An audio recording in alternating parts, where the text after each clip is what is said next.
Hello, my name is Brian Coffin. I'm from the Omaha Fire Department. I'm here today to talk to you about fire safety. I would like to hopefully address all the adults in this room that just basically a refresher for fire safety. We're going to start with smoke alarms. You need to make sure you have them installed in your home in the proper places. They need to be tested every month, which is optimal. Some are hardwired with batteries with 9 volts, some are not, some are just 9 volts. You need to make sure you change the batteries in your smoke detectors basically every 6 months. Good rule of thumb is do it when the time change in the spring and the fall. That should trigger your memory for the smoke detectors. Next, we're going to talk about a fire escape plan. Hopefully you've made for your family. You need to have the plan. It saves so many lives. You need to practice this plan. You need to have 2 ways of exit out of the house, a meeting place where you and your family will meet outside the home. Teach your kids how to crawl, have fire alarms, basically simulated fire drills like they would in school. You need to practice this every other month, once a month. I'll leave that at your discretion, but you do need to practice this every couple months throughout the year, and make sure your kids are under complete understanding, and you're in an understanding that you can exit your home safely if there's fire or smoke. They need to know not to touch doorknobs, shut doors behind them, low crawl, keep under the smoke as much as possible. Next, I think not everybody has these in their home, but a lot of people do. For lighting candles, you have lighters or you have matches. You need to teach your kids these are not toys. They can really just burn your house down very quick without you even knowing it. They were playing with them. Make sure you have all child-proof lighters.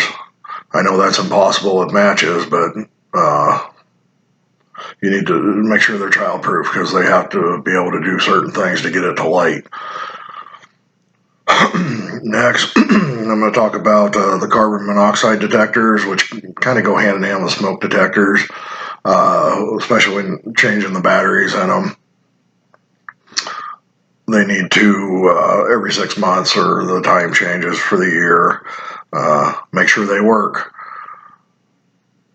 You got to test them.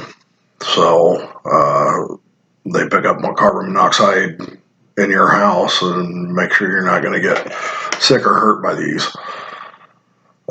Next, fire extinguishers, which is a pretty common item to have.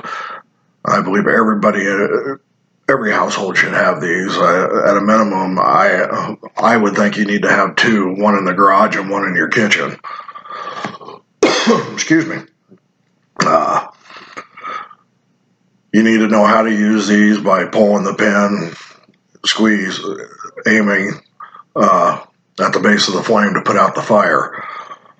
How to look to make sure it is still serviceable. Make sure nothing's broke on it. I'm not telling you to squeeze it, but make sure the pin's still in. The gauge needs to be in the green. If it's above or below the green, it's time for a new one, unless you've got the ability to have one serviced. Where to keep them, like I said, I at a minimum, I think you need to keep one in the kitchen and one in the garage. Next, last thing, we're going with fireplace. And I'm talking about real wood burning fireplaces.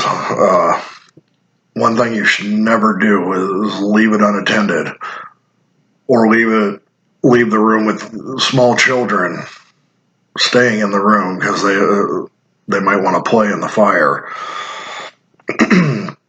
Make sure the fire is out before you go to bed. That way there's not a chance of it sparking out on the carpet or whatever, igniting a fire. You also need to make sure you get your fire place inspected every year, annually. It's crucial because the masonry bricks can crack, which lets heat through. It's a bad situation, and it can really start your house on fire. You need to make sure you keep your fireplace clean. Soot, depending on the types of woods, what's in the wood, you burn, it can create a coating up the chimney, and it can clog it, it can catch on fire, especially with like creosote soaked wood. So make sure you get that cleaned annually and be done. Also, one of the huge things is make sure you open the flue before you start the fire. Otherwise, you're going to fill your house with smoke. Then you're going to have a bad situation as well. So I hope all the adults in this room have learned something from this little refresher video, and that's all I got. I'm open for questions. Thank you.